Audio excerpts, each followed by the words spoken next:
Welcome to the video. In this video, we're going to take a first look at this little product here. This is the Atlatl HV from HolyBro, just out, and it's their new FPV transmitter. Now, I think the Atlatl, and apologies if I'm mispronouncing that, used to be a very ancient weapon. It was actually a spear with an additional wooden piece at the back that acted like a lever to give you more range.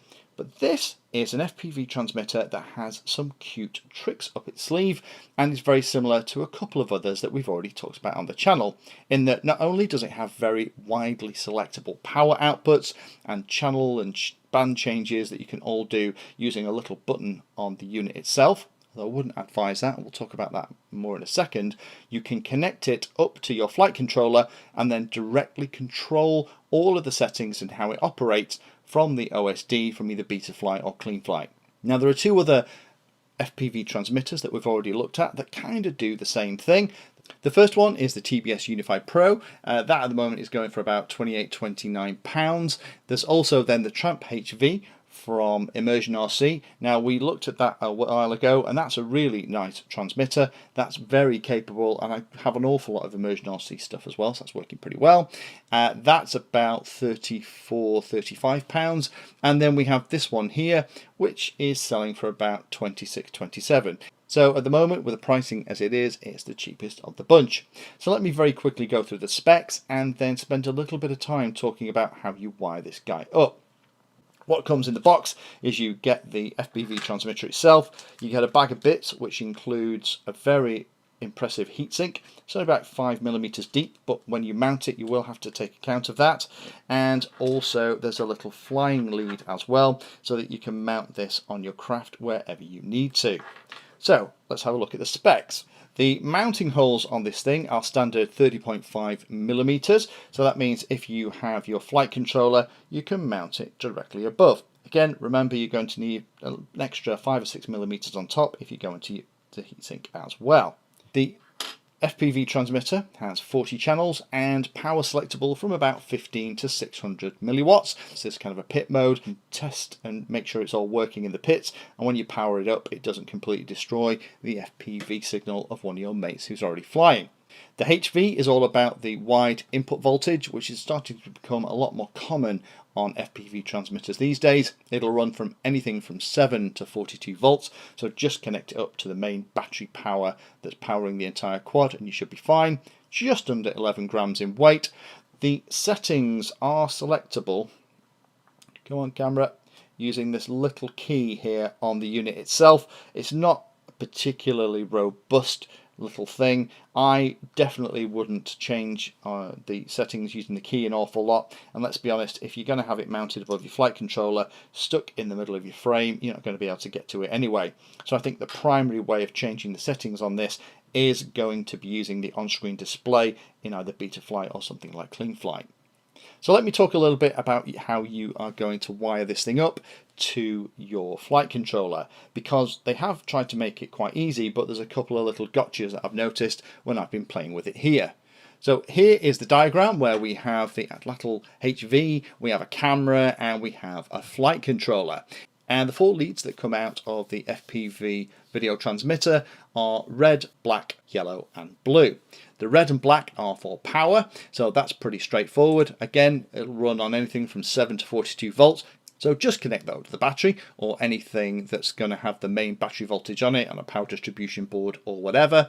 And then we have another two leads that we need to do something with. The next one is going to be the video input. Now, because we're going to use this on a flight controller where we're going to change everything through the on-screen display, you're not going to connect the camera directly to the video in on the FPV transmitter. What you'll do is you'll connect the video output from the camera to the video in on your flight controller, and then you're going to connect the video out pin on your flight controller into the Atlatl HV. Last piece that you've got then that you need to connect up is the telemetry pin, and this is the one where it's going to allow you to change all the settings via the Betaflight on-screen display. That is going to have to plug into the transmit pin, the TX pin, on a hardware UART, ideally on your flight controller. So figure out which UART is spare, and then all you need to do is plug that blue wire into the TX pin on that UART, and you've made all the connections with a little bit of software change that we'll talk about in a second, then you're good to go. The last thing about this is, unfortunately, the Atlatl HV doesn't provide a power output for your camera. So if your camera runs on 5 volts, you're going to have to get that 5 volts from somewhere else. So you are going to have to think about that a little bit. If you're using something like one of the run cams or one of the Foxeer cameras that have, again, a super wide voltage, you can just connect those straight up to the battery as well. But I'd recommend, if you can, connecting your camera to a nice steady voltage on some kind of voltage regulator, just to make sure that you're not picking up any noise from the power system as you're flying. Once you've got all that done, last thing you need to do then is go into the ports tab in Betaflight and then find the UART that you've got everything connected to. Remember, we connected that blue wire to the transmit pin or the TX pin on that UART in the previous step.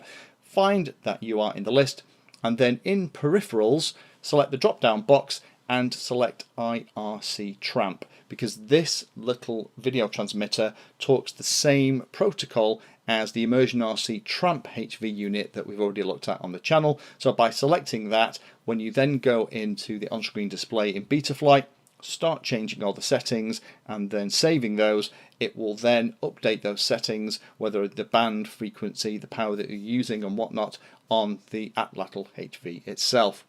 So hopefully that is interesting for those of you that are looking to maybe build a quad. Again, I will see how it all fits under the frame as part of the Bolt Works build that we're about to do.